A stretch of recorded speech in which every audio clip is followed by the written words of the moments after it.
What do you make? I mean, you support a wealth tax. I came out with a wealth tax, I believe, long before Elizabeth Warren. And you've actually said to Michael Bloomberg, who may enter the race, that he should actually advocate in favor of a wealth tax if he wants to join the race as well. Look, I think if you want to represent the Democratic Party, you've got to be dealing with one of the critical aspects of America today, which is incredible income and wealth disparities. And you should be addressing it specifically. If you're Mike Bloomberg or me, people who've been incredibly lucky and incredibly fortunate, you should be for a wealth tax if you want to have bona fides with in terms of addressing inequality. As you might imagine, we speak to quite a few people who disagree with that viewpoint. I'm highly sure if you didn't, I'd be disappointed. Right, and also during the course of my day, or whomever I may be meeting in that day as well, whether it's in the private equity business, whether it's just CEOs or senior management in companies, they say, listen, attack it another way, through capital gains, through the estate tax. The wealth tax itself is going to be so hard to simply adjudicate, let alone sort of figure out. It's a road not worth going down. Look, there are definitely a lot of implementation issues about it, David. I know that's true. But I think that it's a statement really about something over the last 40 years has really gone wrong in the United States of America. And that is, we've seen a corporate takeover of the government. And as a result, we've seen all of the... What does that mean, a corporate takeover of the government? It means we can't get stuff done because corporations don't want it. And so I'll give you an example.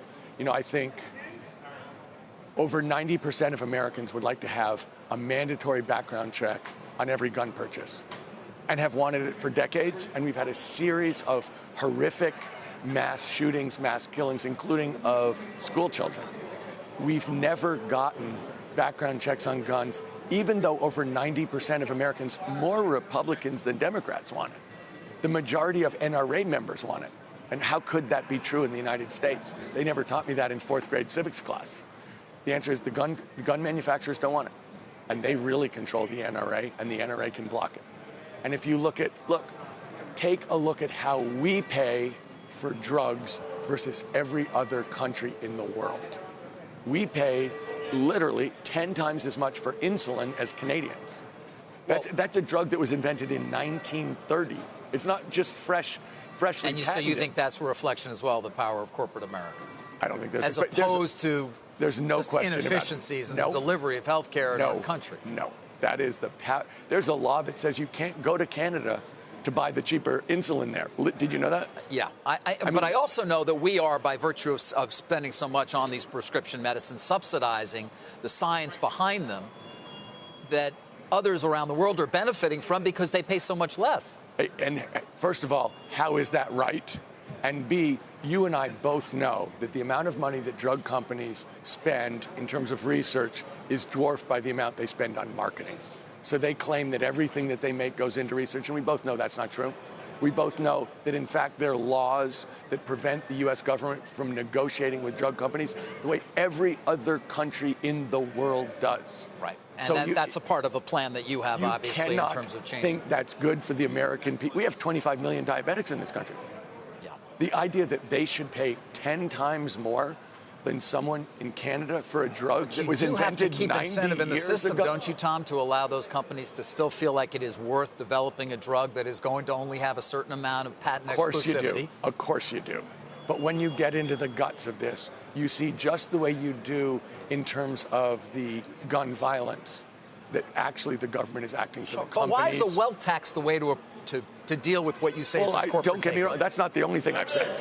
I mean, I would repeal all of the Republican cuts in income tax for the highest earners and for big companies. I mean, if you look across this country, take a look and see what's happened in terms of the increase in income in this country, and look at where it's gone. And it's shocking. It really is. You know, traditionally in America, when we got more productive, when incomes went up, it got split pretty close to 50-50 between employers and working people. That's the American model. Right. This is 100-0 for 40 years. I get it. And we've all thought about it so much. You're certainly a beneficiary of it, having run a hedge fund, globalization, the winner-take-all economy. But those also are changes that have occurred as well over that time period. Entrepreneurs who are able to capture so much of the value. I know there's always an argument, but there's been a 40-year war on working people, organized labor, and the rights of working people to negotiate and get their share. And when you go around the country, David, it's one thing when you hear somebody talk about it in the abstract. But if you go and meet somebody who's been disallowed from getting overtime pay for some spurious reason, if you go and you see somebody whose raise was taken away, you go and see somebody who's being absolutely mistreated, a hardworking American, absolutely decent. Yep. And I've seen this over and over. It's not a statistic. It's millions and millions and millions of hardworking, really idealistic, really decent, wonderful people where the system is basically and they support the idea of a wealth tax because so many of them believe that you work hard. And I think that. I know you do. And yet it doesn't appear necessarily that it's going to be a winning issue to put together a coalition of voters you need. This really only hits the very richest American, the top 0.1% of Americans. This is not a broad-based thing. But, it's also, I took the Giving Pledge way over 10 years ago. Yes. And I did it because I was saying, look, I know how lucky I've been. I know how much the system has enabled me. I know that millions of Americans sacrificed over centuries to build this system that I was born into and got the advantage of all of their sacrifices. And I felt like there's no way that I think it's all due to me. There's no way that I want to cut myself off from the existing millions of working Americans. And there's no way that I don't want to feel as if we're in this together, that, we're going to rise together, we're going to succeed together. I don't want to be part of a class that succeeds if everybody else isn't succeeding. That doesn't feel like success to me. That doesn't feel like America. Is there a risk, though, that the wealth tax could actually make the economy worse off? There have been some reports that have come out recently saying it could, make a dent in economic growth. If it were to move forward, is that the only way that you believe we should be reducing income inequality? Is through tax policy, or is there something else that the government can do as well? Leslie, I think that's a great point. I do believe in reducing income inequality through tax policy. And I was saying not just the wealth tax, but others too. But to me, I think that's the point as well. Look, I believe in two other major points. Having people earn more. I really believe in a living wage. If you look, you'll see that the minimum wage hasn't kept up with inflation for the last 40 or 50 years. It would be $11, not $7.25 if it were just inflation adjusted. And if you included productivity gains, it would be over $20. Not $7.25, which is where it is on a national level. So I believe in that, but I also believe in prosperity. Do I believe that things should be distributed more fairly? 100%, both in terms of how earnings go and also how taxes go. But more than that, do I believe that as someone who's an investor for more than 3 decades, that I understands growth, how important growth is, that in a system that's growing, there's a lot more possibilities for political change than in one that's stagnant? Oh boy, do I. If the American people are wondering who cares about growth and prosperity, me. Because I've looked at systems. Look, part of being an investor is looking around the world and understanding how countries work. And if you look at countries that don't grow, there's a massive amount of pain associated with stagnation. So I want people to understand, look, I'm someone who knows a lot about economics, who cares a lot about growth. I want things to be a lot fairer, but I don't want to stop being prosperous for a second. I want a dynamic, competitive, innovative private sector, and I know we need one. I just don't want them writing the rules. I don't want them running the government. The government's supposed to represent the people, not the bottom line. When you talk about all the things you would do outside of a wealth tax to make the overall tax code more progressive, help workers earn more, keep the economy growing, but we also want this wealth tax that you say is only going to affect 1/10%. How do you get away from the charge that that's effectively punitive, or it's just a political point to say, you know what, they have too much, we want to take some? Well, it's funny, Mike, because there's this sense. It's not going to raise that much revenue on a sustained basis. Actually, it is a lot of revenue. But let me say this. It's funny because people are talking about this as redistribution of wealth. I got news. The last 40 years was a redistribution of wealth in the United States in an incredibly inequitable but silent fashion. So we're saying, this is not a redistribution. This is the response to a redistribution. And when you look and see how unfair it really is, and you see how much people are struggling, it's not right. And we're off the charts compared to every other advanced economy in the world on a host of measures. And, really, I would love it if you three would come with me and talk to some of the really wonderful, hardworking Americans around this country who honestly feel like the system is just doing that to them and their families. And they're right. In talking to these people, do you believe that a billionaire can represent the Democratic Party right now? Because it's one thing to talk to people, it's another thing to live that experience day in and day out. And obviously, you know, we've seen, at least in the conversation among some of the candidates, a lot of kind of more populist rhetoric and anti-billionaire sentiment. So what's your take on that? Look, I've spent 7 years doing this. I think if I hadn't, I don't think I could understand what it means to be a hospital worker in Nevada. I don't think I could understand what it means to run a family farm in Western Iowa. I don't think I could understand what it means to be a school teacher in Denmark, South Carolina. Like, you know the old saying, 1 million people are a statistic, one personal death is a tragedy. It's like you've got to get out and see it so that you understand exactly what it feels like when these policies go into effect. But you've never had to worry about paying for college for your kids. You've never had to worry about where paying your next bill or your medical costs or anything like that. Well, let me put it to you this way. When I was starting out, I didn't have any money. I've never inherited a nickel. I've earned everything myself. So I have been right. That's what we hear successful. from all these people who say exactly, I earned it all myself. Why is the government going to take it from me now? Except for one thing. I already paid taxes on it. I took the Giving Pledge. I'm pushing for much more equity.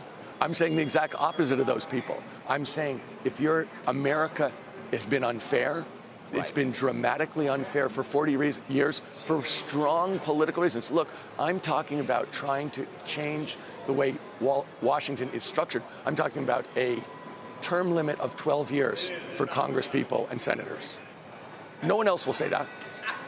You know, I'm talking about actually letting direct democracy, letting people vote on laws and pass them because Congress won't. I mean, I think there's a question here that I don't think you guys see. We're going to have referendums, yes. National referendums? But let me make a point. Okay. You guys, I don't think you see this, but this government is failing in the most basic ways. You know, I just take something that I care a lot about, climate. There has never been a national climate bill in the United States of America. We're looking at the safety and health of every single American, and they've never passed anything, and they're not even talking about it. So if that's not failure, I don't know what is. 35 years without comprehensive immigration reform. We have 11 million people living here without documentation, without papers, without legal status, and the average is 15 years. That's not a governmental failure. The gun violence that goes on in this country that has gone on unchecked for decades, that's not a government failure. We pay twice as much for health care as other advanced countries. It's not better. We just pay twice as much for it. That's not a government failure. I mean, tell me the government success that you guys are protecting. Well, we're not necessarily protecting. We're just asking the questions. And I have the wealth tax in particular. If you want to take a glass of water, go ahead. Tom, you know, you, as you say, you started a hedge fund. You had great success. I would assume you own some art, maybe? No? Any art? Living Californian artist. Okay. A wine collection? I mean, almost none. Okay. Airplane? Never fly private. In fact, I've challenged every other candidacy never to fly private because it's terrible for climate. You got a boat? I rent an electric boat. Okay. So you're living a very modest life, conceivably. I don't think of myself as living a modest life. A lot of your peers have all of those things, right, and more, because, frankly, they run out of things to spend money on. My question, though, which I'm getting to, is how does the government go about assessing the actual value of all those things? Listen, David, your point is this is complicated and it would be painful and difficult. Okay, I get that. Yeah. We managed to do it with real estate. We managed to do it in terms of real estate assets and make an estimate. And people go and make estimates and, you know, they're required to pay tax on real estate every year based on the value of their building, their house, their, you know, motel. You think it could be done? And done? Definitely it can be done. We're going to have to increase the staff of the IRS? I mean, is somebody going to have to be sort of living in your house with you? I know there are difficulties in this, but I also know there's something deeply wrong. Right. And I know that we're going to have, I think the bigger point here is about breaking this corporate stranglehold. And you know, I don't think people in America, one of the big reasons I'm running is to make this point. People want to talk about which health care bill we should pass. We can't pass any of them. They want to talk about which Green New Deal. They're not going to get passed. They're talking about which gun violence program. I mean, literally, Beto O'Rourke was talking about mandatory gun buybacks. It's not happening. Right. They're talking, this is theoretical. In order for any of these things to happen, in order for American citizens to have a government that's trying to represent them, we're going to have to take back the power from the corporations. And that's just a fact. Tom, Americans know it, you guys. Everybody in America knows this. We have to go. I do have one final question. Before we started, you were talking about your travel schedule over the last 9 days, I think 5 cities. You mentioned 7 years you've been on the road. You're polling in the low single digits, I think is fair to say. I mean, has this been worth it? Look, in the early primary states, I think I'm in 5th place. I think when people hear what I have to say, it may seem strange to you. I know we're sitting at the New York Stock Exchange. If you go around this country and say to normal Americans, corporations have bought the government, they go, I know that. I was literally in North Conway, New Hampshire at 11 o'clock talking to a 25-year-old guy who was doing me a favor and opening up a gym so I could work out at 11 o'clock at night. And he said, why are you running for president? I said, these corporations have bought the government. We got to take it back. And he goes, I'm only 25, but I know that. So it has been literally. It has been worth it. Totally. Look, we're in this country is not broken. This country is the most successful country in the history of the planet. But our government is broken. And we need to take it back, and we need to stabilize this climate crisis, period. And those are 2 facts. And I'm running because unless we do those 2 things, we're actually in a lot of trouble. And if we do those 2 things, we're in the best position of any people in the history of the planet Earth.